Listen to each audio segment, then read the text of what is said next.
பள்ளிக்கட்டு சபரிமலைக்கு கல்லும் முள்ளும் காலிக்கு மெத்தை சுவாமியே ஐயப்போ ஐயப்போ சுவாமியே.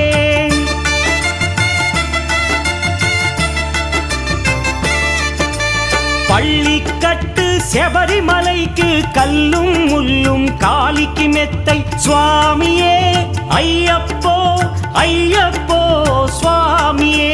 నెయ్యాభిషేకం చేయండి హారతులిచ్చి కొలవండి ఇరుముడి స్వామికి భక్తిగా ఇచ్చి వేదన తీరగ వేడండి అయ్యప్పను కని పిలవండి స్వామియే అయ్యప్పో అయ్యప్పో స్వామియే.